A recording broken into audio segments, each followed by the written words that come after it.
Good morning, everybody. Today we're going to be doing the Analyze the Text and the vocabulary for Joyous Volodorus. And so I just wanted to briefly go over these questions with you.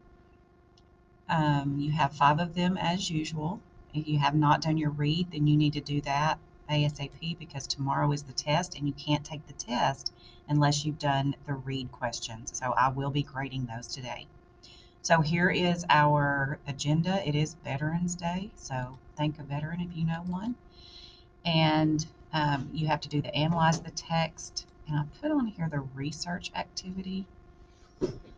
Um, I'm going to take that off because I don't want you to do the research activity because you're going to need to go back and do the get ready page. So I'm going to say and finish the get ready graphic organizer. Where you have to list the main ideas and the supporting details on that. Okay, so that is what we're going to be doing today and talking about. So let's go to your respond vocabulary. No, let's go to your analyze the text questions. What is the central message of the essay and what main ideas and details lead to the central message, and cite text evidence? So if you go back in the story, think about how it started out. It started out with hummingbirds and talking about hummingbird hearts and how tiny they are and how hard it is for a hummingbird to survive because of how fast their heart beats and that they have a very short life expectancy. And then he talked about, how beautiful and majestic they are. And then he goes on to talk about the enormous heart of a whale and how they live much longer lives and their hearts beat a lot slower. And how there's a big contrast between how large, it's the largest heart, and the hummingbird isn't the smallest heart, but it's kind of the same as saying, one of the smallest hearts. But then he just goes on to list the different types of animals and what kinds of hearts they have. So he's talking about, biological function and how they work. But then in the last paragraph, he turns it towards the human heart, and he doesn't talk about the human heart has 4 chambers and how the heart pumps blood to the rest of the body and the return blood, how it comes back and all of that. He didn't talk about any of that.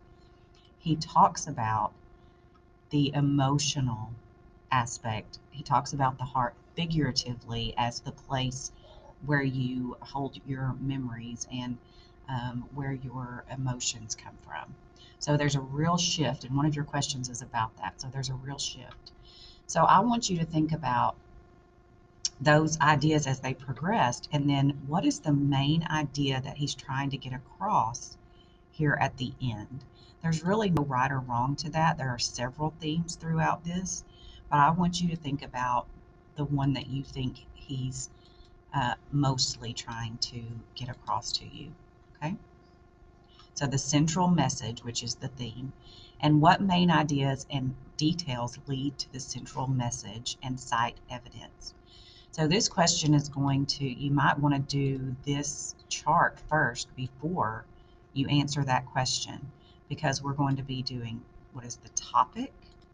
Well, I would say the topic is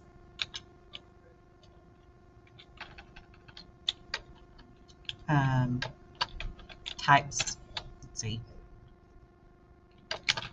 The topic is hearts. Okay, he talks about hearts throughout. The first main idea is about hummingbird hearts. The second main idea is about whale hearts.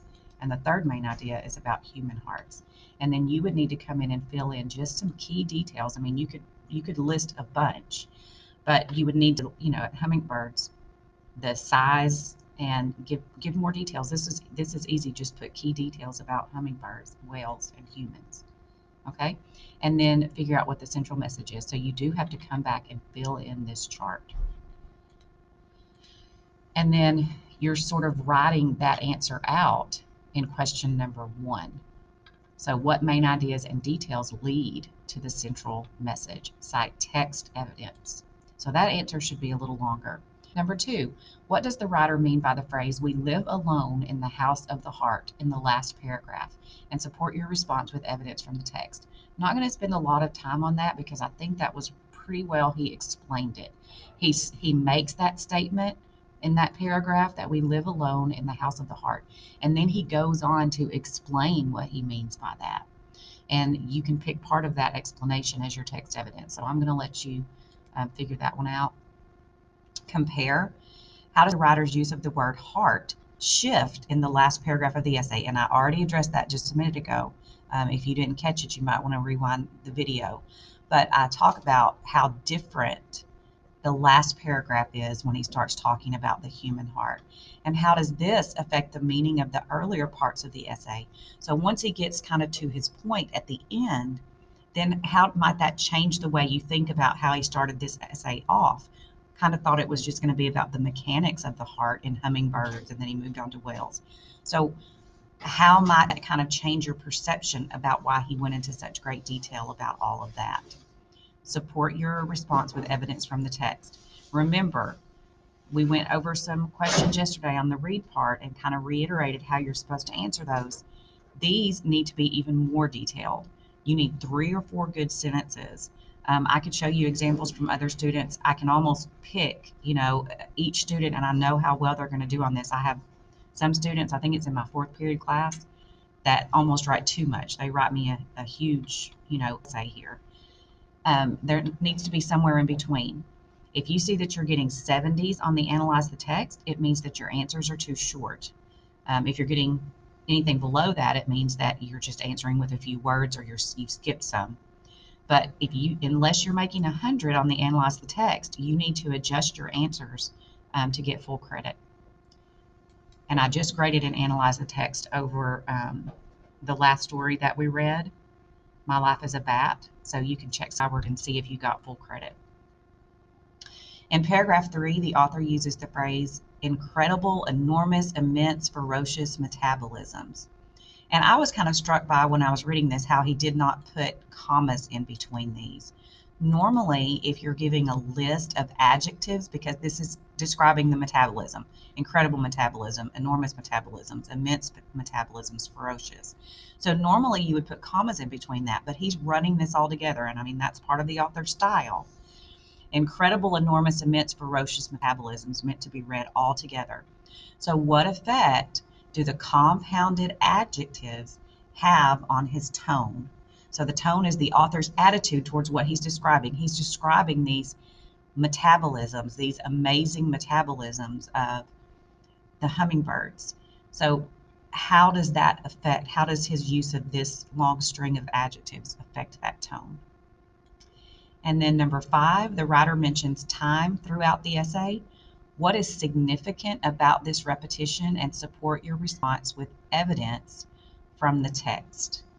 So I would say you need at least 2 examples here. I can think of in the last part, the last section, he talks about time. I think this just froze up. Let me see. Let me reload it and see if that helps.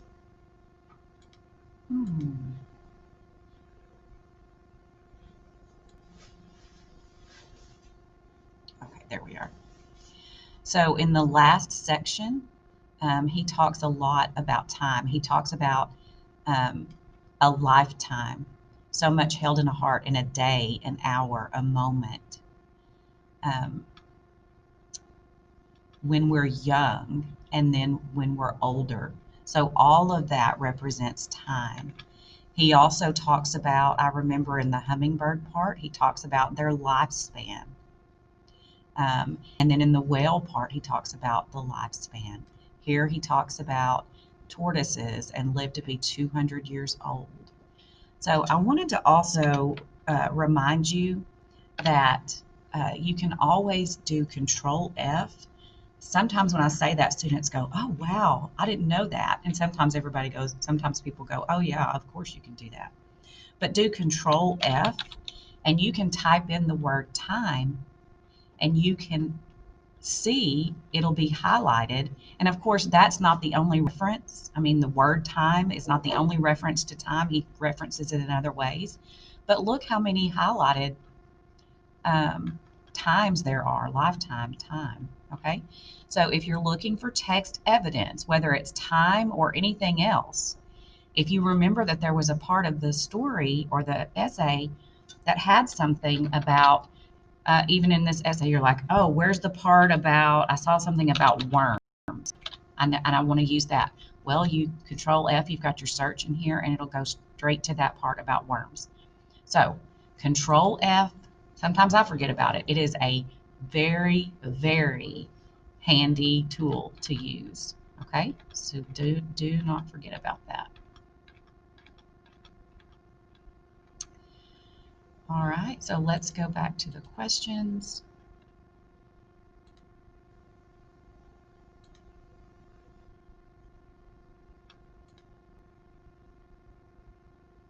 I think that was the last one.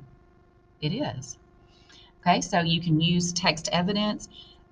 There are no hard and fast right or wrong to these. I just want you to do a really good job thinking about it. I want you to show me what you're thinking about, and that, remember, your answers should demonstrate that you understood what you read, you know what it meant, and that you're thinking about the deeper themes and the deeper meanings, not just what's on the surface. You got to dig deeper. On the surface, it's about hummingbird and whale and human hearts. If you dig a little bit deeper, there's an underlying theme and message that goes a little bit beyond just that shallow surface layer. All right, so that's what you have to do on that page. Let's move on to the critical vocabulary. We only had 3 words: taught, harrowed, and failed. So I remember failed. Harrowed, he talks about how the human heart is harrowed throughout a lifetime, which means agitated and um, beaten and battered. Um, so, in what ways might a tightrope walker be affected by how taut the line is? Remember, your answer should just let me know that you understand what the word taut means. So, if you're walking on a high wire, how important is that the tightness or the tautness of that rope? What is an experience that might leave you feeling harrowed? Okay, look up that meaning again and just write me a sentence letting me know that you understand what this word means. So, doing or going to or experiencing blank might make you leave you feeling harrowed. And then, how can felled refer both to cutting down trees and to feeling strong emotions? At the end, the author talks about how your heart can be felled by the sound of breaking glass in the road, by uh, the sound of your father's voice in the kitchen as he's making pancakes, and all of these other life experiences and emotions. But the more common use of felled is felling a tree, cutting it down, and it falling to the ground.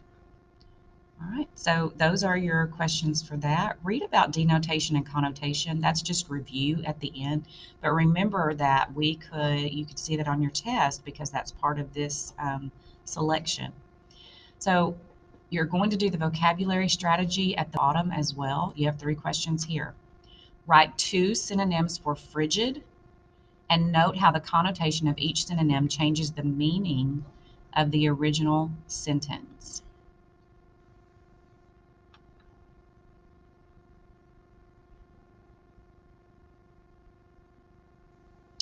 Never mind. That requires a lot more time than I thought. So uh, scratch that. You don't have to do the vocabulary um, strategy part. That's a longer activity that we just wouldn't have time for today. You could do it, we just wouldn't have time for it. So again, let's just review. Make sure that you do that all 5 of the analyze the text. Make sure you do the top of this, the critical vocabulary, these 3 questions, and make sure that you go back to the get ready page. When I grade the get ready page, you will have to have done this quick start, which we did the other day, and you will have to have filled in this chart. and done the vocabulary at the bottom, including the definitions. So there's more to do on the Get Ready page than normal. So the main idea is just go back through the beginning, the middle, and the end of the story. What was he talking about in the beginning, the middle, and the end of the story? And then give me key details. So the main idea of the first part of the story is hummingbird hearts, or hummingbirds and their hearts. Okay, and then key details. One of those, hummingbirds come close to death when they sleep. So let's do about 3 in each box. And so you give me 2 more details about that. That's all I'm going to tell you about that one right now.